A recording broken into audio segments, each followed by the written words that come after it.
Hello and welcome to the online BSc program on data science and programming. In this video, we are going to continue from our previous video where we introduced vector spaces and study some properties of vector spaces. In particular, we will build on the axioms that we have seen in the definition of a vector space. So, let us derive a consequence of the axioms, the conditions that are needed in order for something to be a vector space. So, this is called the cancellation law of vector addition. So, if V1 plus V, you have three vectors V1, V2, V3 in the vector space V, and V1 plus V3 is V2 plus V3, then V1 is V2. Okay. Now, let us first see how we do this in Rn. So, let us try to recall how we do this in Rn. So, in Rn what do we do? So, in Rn what we do is, let me do it for example in 3 R3.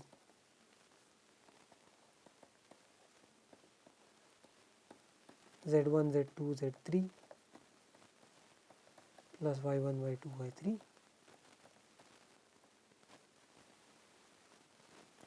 So, how will I conclude that x1, x2, x3 is the same as Z1, Z2, Z3?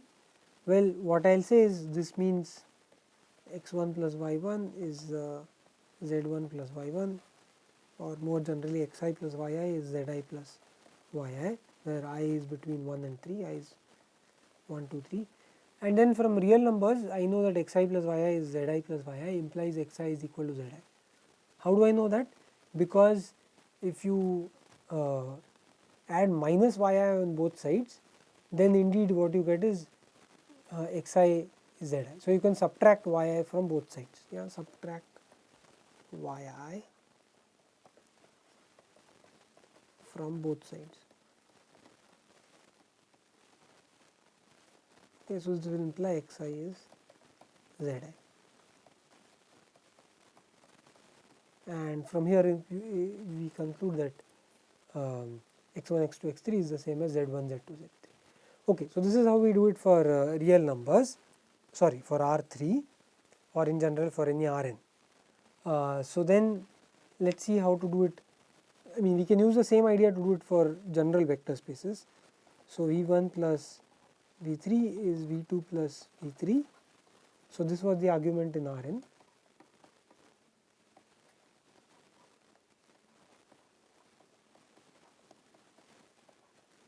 Okay, so now we are given that V1 plus V3 is V2 plus V3. This is argument for general vector spaces. Plus V3 is V2 plus V3.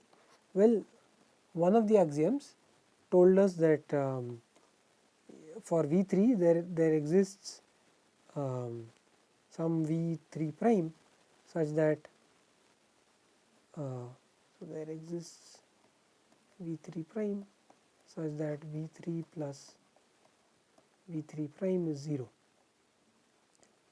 So what that tells me is V1 plus V3 plus V3 prime is V2 plus V3 plus V3 prime.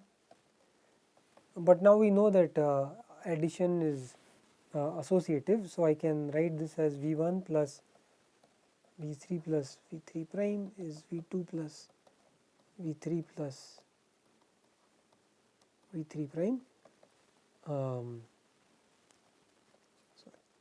which implies that V1 plus 0 is V2 plus 0, which implies V1 is V2. Yeah, so this proves the statement here.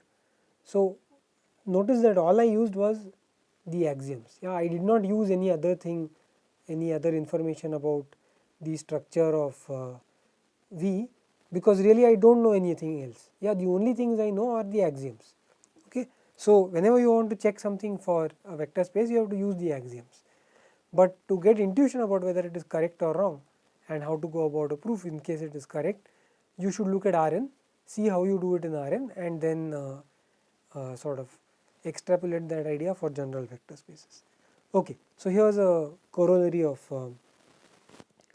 the cancellation law, the vector 0 described in 3 is unique. So, remember one of the axioms was that there is a vector called 0, yeah, but maybe there are many vectors satisfying that same property. So, this corollary says you can't have many vectors, and here is another corollary, namely that if you looked at the vector v prime, this was in axiom 4, which, so this axiom 4 is what we used in order to conclude the cancellation law by looking at v3 prime, right. So, the vector v prime described in 4 is unique, and it is standard to refer to it as minus v, yeah, and even this reference to minus v will be clarified in a upcoming slide. Okay, so maybe let us quickly do this proof from the cancellation law. So, suppose I have another vector called w, such that w also satisfies the same property that v does. So, suppose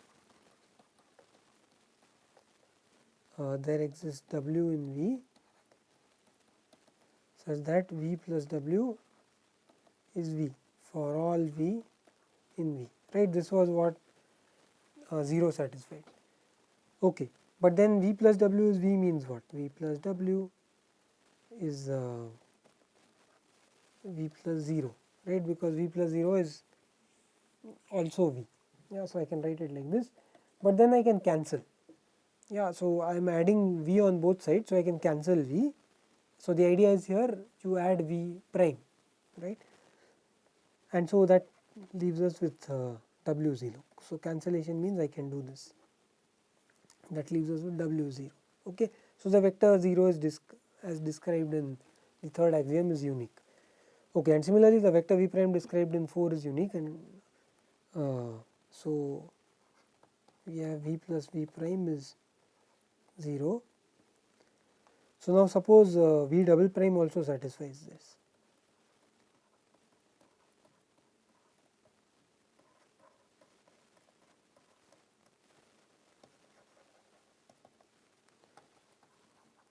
So, then v plus v prime is 0 is v plus v double prime. Okay.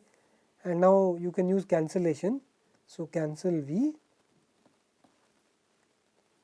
and therefore, v prime is equal to v double prime. Okay. So, that is the proof of this corollary from the cancellation law. Fine, let us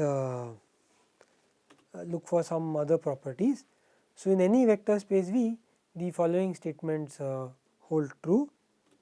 0 times V is 0 for each V, minus C times V is minus of CV, and that is the same as C times minus V.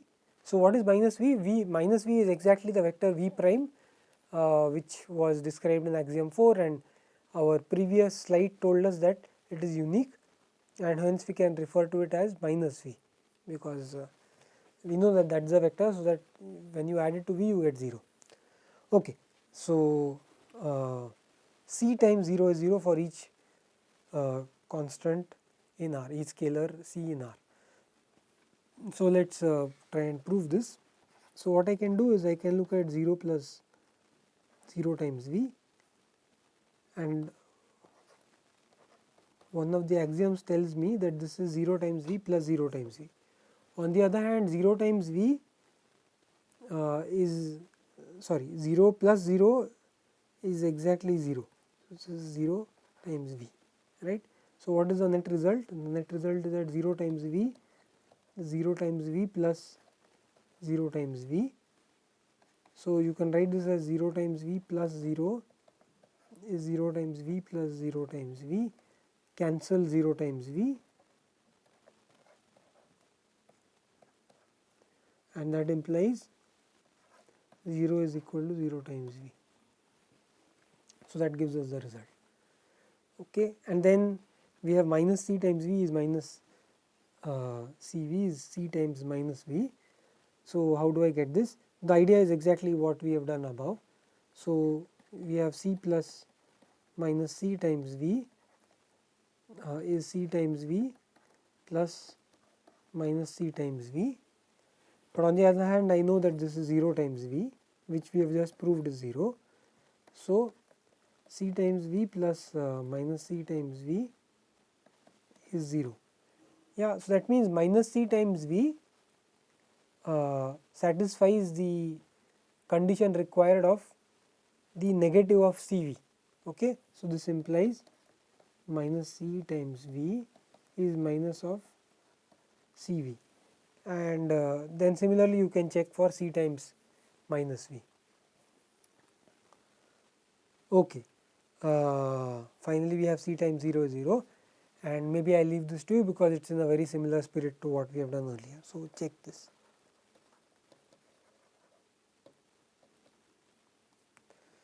Fine. So let's do an example sort of from, so to say, from real life. This is an example that we have seen in the previous video, the example of stock taking. So what do we have here? We have stock taking in a grocery shop. So we have 5 items: rice in kg, dal in kg, oil in liters, biscuits in packets, and soap bars. Okay, and the first column describes how many of which quantity is in stock. The second column describes the demand for each product for buyer A. The third column describes the same thing for buyer B, the fourth one for buyer C, and the last one describes what is the new stock that has arrived. So what is, I mean, we did vectors in this context by looking at the corresponding column vectors and so on. So but we can also think of this as a abstract vector space. So what is the vector space showing up here?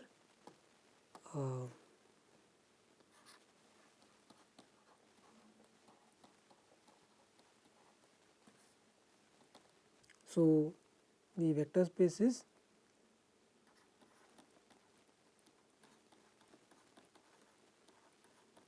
the quantity of rice in kg, the quantity of dal in kg, the quantity of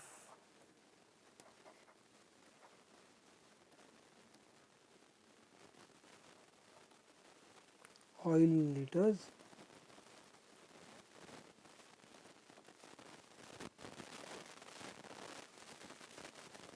the number of biscuits or the number of biscuit packets,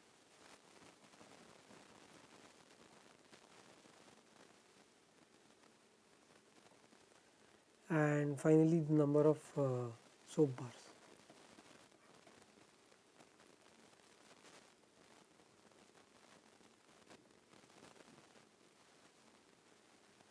Yeah. So it's this set. Okay, and so the claim is that this is a vector space. Why? Because if you add coordinate wise, and what you get is so if you have two vectors in this are added, you get the total quantity of rice within those two vectors, the total quantity of dal in kg, the total quantity of oil in liters, the number of total number of biscuit packets, and the number of soap bars, total number of soap bars. Right, that is how you do addition, and scalar multiplication is coordinate wise. Okay, so it so happens that this vector space looks very much like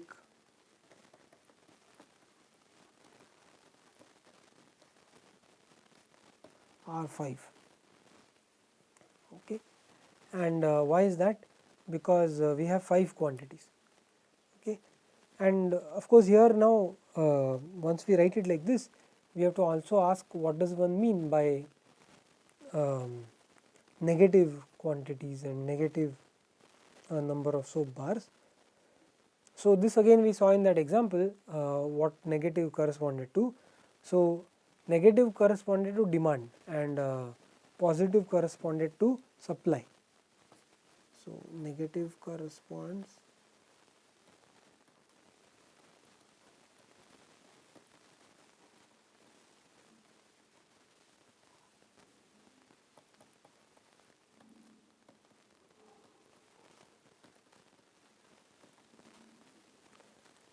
right. So for example, if you have minus 2 kgs of rice, that means that there is a demand for 2 kgs of rice, right.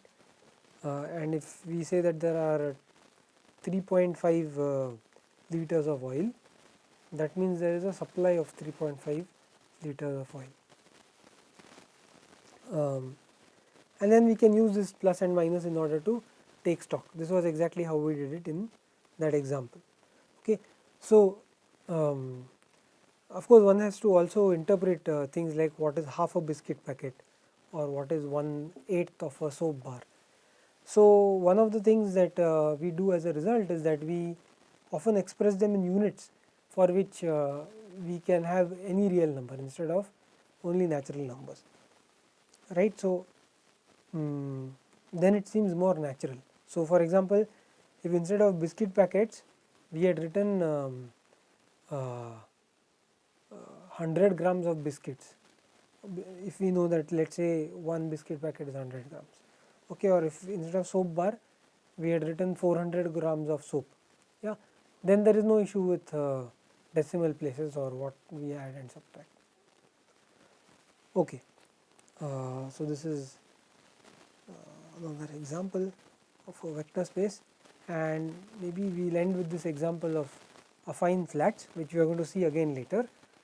So suppose we have so this is a slightly geometric view of vector spaces and a deliberately convoluted one, so that I want you to sort of also be comfortable with the geometry involved here.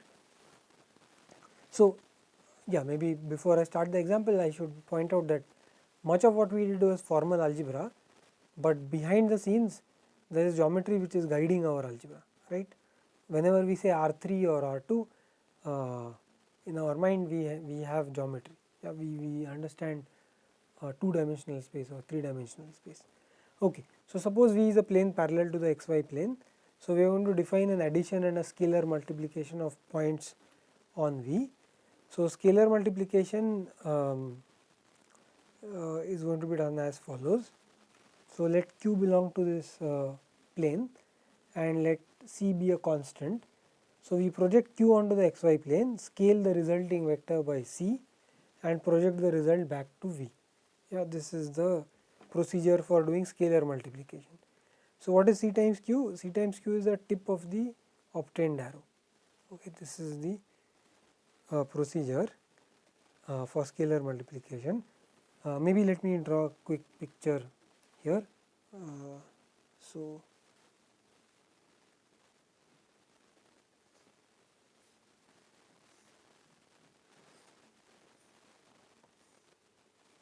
here is your plane, here is your point.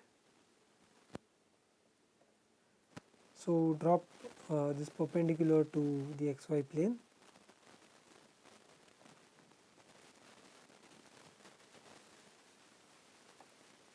Okay, and then draw this line here, and then if you want to scale this by C, so if you scale it by C, then that means we are going to get some new vector, something like this, and then project this back up to the original space. So you will get maybe something here. Okay, so this is your point Q and this is your point C times Q. Okay, that is scalar multiplication. Okay, so here's how you do addition. Okay, and we are going to watch this addition. This is thanks to our support team. So here's your plane which is parallel to the xy plane, and now we take 2 points on this plane which we want to add. So now we draw our usual vectors, okay, and then we project this down, okay, and now, so now this is in the xy plane. So in the xy plane we know how to add, because that is exactly R2, that is the parallelogram law. So you use the parallelogram law, add them, and then you project the entire thing back to your original plane that you are working with. And now the newly obtained point, which you can see over there, is the sum. Okay, this is the way you add. So I hope the video showed to you the geometry involved in things like addition. So now the question is, so we have defined what is scalar multiplication and addition on this set, and now I will leave you to check that this is a vector space. You can either do it geometrically or better to do it both ways. So try to think of geometrically by visualization why this is a vector space, or you can just write down the algebra and work out that this is indeed a vector space. So in either case, what can help you is the following. So the idea behind the addition and multiplication, scalar multiplication here is that really you are looking at vectors. We are taking points, drawing the corresponding vector, but then remember that you project down, right. So this is essentially what we are doing is we are looking at arrows which start at the point where the z axis intersects this plane and where the tip is the point you are interested in. Okay, so you take those kinds of arrows and then you do addition and scalar multiplication for those arrows exactly the way you do it for R2. This is really at the heart of what's going on. Okay, so I'll leave that visualization to you, and I hope you can see that this is indeed very similar to what we do in R2. Okay, so let me summarize what we have seen in this video. So in this video we saw, we began by seeing the some more properties of vector spaces, in particular things like how the zero vector behaves and how the negative of a vector behaves and so on. We saw a somewhat real life application of vector spaces, namely we took our good old grocery shop problem and saw how vector spaces fit into that context. And then we have seen the example of affine flats. Thank you.